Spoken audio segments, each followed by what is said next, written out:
अस्सलाम वालेकुम students, welcome to basic grammar. हमने अपने प्रीवियस लेसन्स में नाउन, प्रोनाउन, एडजेक्टिव, वर्ब और एडवर्ब और उनके तमाम काइंड्स को डिफाइन कर दिया है, जिनकी लिंक्स आपको इस वीडियो के डिस्क्रिप्शन में और ऊपर आई बटन में मिल रही होंगी। और आज के इस लेसन में हम प्रीपोजिशन और उसके टाइप्स को डिफाइन करने वाले हैं। उससे पहले अगर आपने अभी तक इस चैनल को सब्सक्राइब नहीं किया तो लाजमी सब्सक्राइब करें मज़ीद ग्रामर की वीडियोस देखने के लिए। So now let's get started. Now what is preposition? Preposition दो लफ्ज़ों से मिलकर बना है, एक pre और दूसरा position। pre का मतलब है before और position का मतलब है placement। Now look at its definition. Preposition are the words that show the relationship of noun or a pronoun with other part of the sentence। यानी prepositions ऐसे अल्फाज होते हैं जो किसी noun या pronoun का other part of the sentence के साथ रिलेशनशिप दिखाते हैं। और प्रीपोजिशंस लिंक नाउन और pronoun with other part of the sentence, यानी ये जो प्रीपोजिशंस होते हैं ये नाउन्स और प्रोनाउंस को other part of the sentence से लिंक करते हैं। अब ये other part of the sentence noun भी हो सकते हैं, वर्ब भी हो सकते हैं और एडजेक्टिव्स भी। For example, book is on the table, यानी किताब टेबल पर है। इस सेंटेंस में ऑन एक प्रीपोजिशन है क्योंकि ये बुक जो एक नाउन है उसका other part of the sentence यानी टेबल वो भी एक नाउन है और यहाँ पर ये एज एन ऑब्जेक्ट है। और चूँकि इससे पहले प्रीपोजिशन ऑन है तो ये इस प्रीपोजिशन ऑन का भी ऑब्जेक्ट कहलाएगा, यानी ये ऑब्जेक्ट ऑफ प्रीपोजिशन है। तो ऑन यहाँ पर एक प्रीपोजिशन है जो बुक और टेबल का आपस में रिलेशनशिप दिखा रहा है। ये बता रहा है कि बुक कहाँ है, ऑन द टेबल यानी टेबल पर है।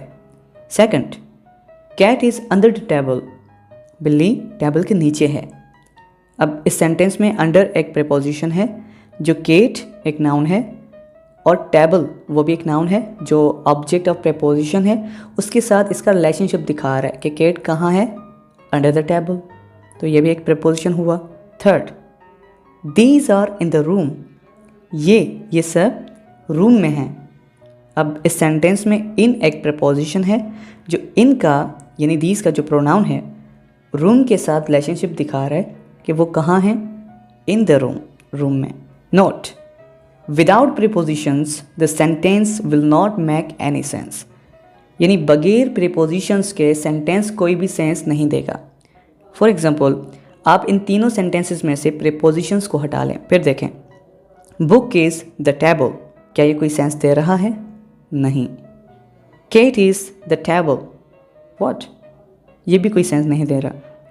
दीज आर द रूम्स, ये भी कुछ उल्टा सेंस दे रहा है। तो यानी इससे ये मालूम हो गया कि अगर हम प्रीपोजिशंस को हटा लेंगे तो सेंटेंस कोई सेंस नहीं देगा। Okay, now let's look at the types of preposition. Prepositions को तीन तरह से कैटेगराइज किया जाता है। अब वो तीन तरह की कंडीशंस पर डिपेंड करती हैं। वो क्या हैं? एक प्रीपोजिशंस हमारी वो होती हैं जो हमें किसी चीज़ के वक्त के बारे में बताती हैं, यानी वो बताती हैं कि कोई काम या कोई चीज़ कब है, व्हेन इज़ समथिंग और when is something going to be, यानी कोई चीज़ कब होने को है, तो वो हमारी प्रीपोजिशन ऑफ टाइम कहलाती हैं। और एक हमारी प्रीपोजिशंस वो होती हैं जो हमें किसी चीज़ की प्लेस के बारे में बताती हैं, यानी वेयर इज़ समथिंग, कि कोई चीज़ कहाँ पर है, तो वो हमारी प्रीपोजिशंस ऑफ प्लेस होती हैं। और एक हमारी प्रीपोजिशंस वो होती हैं जो किसी चीज़ के डायरेक्शन के बारे में बताती हैं, means in which direction something is, यानी कोई चीज़ किस डायरेक्शन में है, कोई काम किस डायरेक्शन में हो रहा है, तो वो हमारी प्रीपोजिशन ऑफ डायरेक्शन या फिर आप उसे प्रीपोजिशन ऑफ मूवमेंट भी कह सकते हो। अब जो प्रीपोजिशन ऑफ टाइम के एग्जाम्पल्स हैं उनमें in, on, at, before, after. और प्रीपोजिशन ऑफ प्लेस के जो एग्जांपल्स हैं वो हैं in, on, at, under, above. Oh my god, preposition of time और प्रीपोजिशन ऑफ प्लेस में इन, ऑन, इट, ये कैसे, इनमें क्या डिफरेंस है, इनको हम कैसे डिफ्रेंशिएट करें? डोंट वरी, मैं हूं ना आपके साथ। चलिए पहले इनको सेंटेंसेस में इस्तेमाल करते हैं, फिर मैं आपको इनके दरमियान डिफरेंस समझाता हूँ। इनके दरमियान कोई बड़ा डिफरेंस नहीं, बस डिफरेंस है तो इनकी मीनिंग में होता है। Examples of preposition of time, his marriage is in the जनवरी, उसकी शादी जनवरी में है। यहाँ पर इन एक प्रेपोजिशन ऑफ टाइम है जो मैरिज और जनवरी के रिलेशनशिप को दिखा रहा है और उनके टाइम को बता रहा है। यानी ये बता रहा है कि व्हेन इज़ हिज मैरिज, उसकी शादी कब है। His marriage is in the January. Our match starts on Monday, हमारी जो मैच है वो मंडे पर स्टार्ट हो रही है। ऑन यहाँ पर एक प्रीपोजिशन ऑफ टाइम है जो हमारे मैच के स्टार्ट होने के टाइम के बारे में बता रहा है कि वो कब स्टार्ट हो रही है, on Monday. He cam at night, वो रात को आया था। एट यहाँ पर एक प्रीपोजिशन ऑफ टाइम है जो उसके आने के टाइम के बारे में बता रहा है कि वो किस वक्त आया था। When did he come, he cam at night, वो रात को आया था। I will arrive before Wednesday, मैं वेडनेसडे से पहले पहुंच जाऊंगा। यहाँ पर बिफोर एक प्रीपोजिशन ऑफ टाइम है जो मेरे पहुंचने के वक्त के बारे में बता रहा है कि मैं कब पहुंचूंगा, बिफोर वेडनेसडे, वेडनेसडे से पहले। I will arrive after Monday, मैं मंडे के बाद पहुंचूंगा। आफ्टर भी यहाँ पर एक प्रीपोजिशन ऑफ टाइम है जो मेरे पहुंचने के टाइम के मुतालिक बता रहा है कि मैं कब पहुंचूंगा, आफ्टर मंडे, मंडे के बाद। Examples of preposition of place, he is in the room, वो कमरे में है। इन यहाँ पर एक प्रीपोजिशन ऑफ प्लेस है क्योंकि ये सब्जेक्ट ही की प्लेसमेंट के बारे में बता रहा है कि वो कहाँ पर है, इन द रूम, रूम में। और वहाँ पर इन एक प्रीपोजिशन ऑफ टाइम था क्योंकि वो मैरिज के होने के टाइम के बारे में बता रहा था कि वो कब होनी है, इन द जनवरी।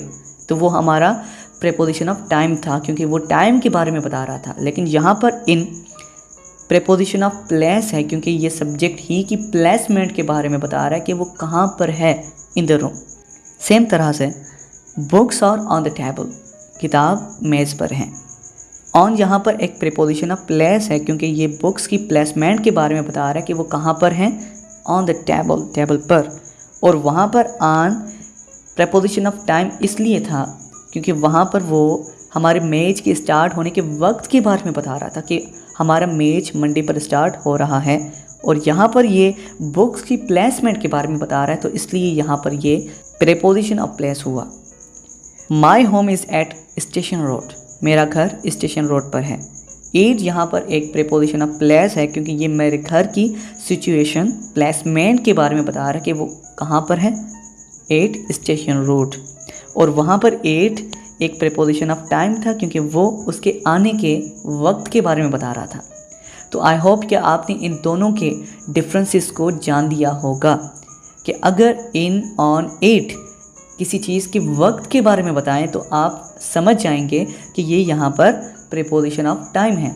और अगर वो किसी नाउन या प्रोनाउन की प्लेसमेंट के बारे में बताएं तो आप फ़ौरन से समझ जाएंगे कि ये प्रीपोजिशन ऑफ प्लेस हैं। Very simple. Other sentences of preposition of place, I am standing under a tree, मैं एक दरख्त के नीचे खड़ा हूँ। अंडर यहाँ पर एक प्रीपोजिशन ऑफ प्लेस है क्योंकि ये मेरे खड़े होने की जगह के बारे में बता रहा है कि मैं कहाँ खड़ा हूँ, under a tree. Birds are flying above the trees, birds trees के ऊपर से उड़ रहे हैं। अबव यहाँ पर एक प्रीपोजिशन ऑफ प्लेस है जो बर्ड्स के उड़ने की जगह के बारे में बता रहा है कि कहाँ से उड़ रहे हैं, above the trees. Now preposition of directions के एग्जांपल्स देखते हैं। मैंने आपको ऑलरेडी बता दिया कि प्रीपोजिशन ऑफ डायरेक्शंस क्या होते हैं। These prepositions show the direction of something, ये किसी चीज़ के डायरेक्शन को दिखाते हैं। अब इनके कॉमन एग्जांपल्स कौन से हैं, to, into, towards, etc. Now let's use these in the sentences. We went to London, हम लंदन गए। तो यहाँ पर एक प्रीपोजिशन ऑफ डायरेक्शन है। क्यों? क्योंकि ये हमारे जाने की डायरेक्शन को बता रहा है कि हम किस समत गए थे, किस डायरेक्शन में गए थे, टू लंदन, लंदन गए थे। ही डाइव्ड इनटू द वाटर, उसने पानी में गोता लगाया।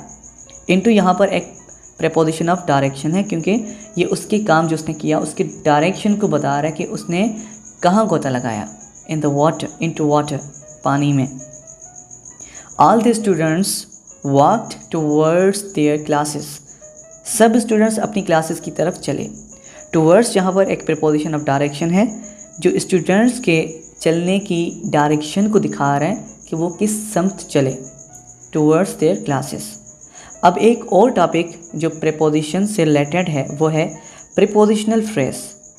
फ्रेज तो हम ऑलरेडी पढ़ चुके हैं अपनी बिगिनिंग की क्लासेस में, आपको याद होगा। तो वो क्या था?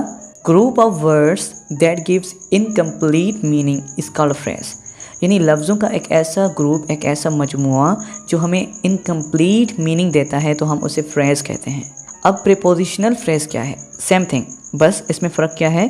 Group of words including prepositions, यानी यह भी ग्रुप ऑफ वर्ड्स ही होता है लेकिन इसमें प्रीपोजिशंस इंक्लूड होते हैं। For example, he is in the room, वो कमरे में है। इस सेंटेंस में इन द रूम एक फ्रेज है क्योंकि ये ग्रुप ऑफ वर्ड्स है और ये इनकम्प्लीट मीनिंग दे रहा है, तो ये फ्रेज है। लेकिन ये प्रीपोजिशनल फ्रेज है, क्यों?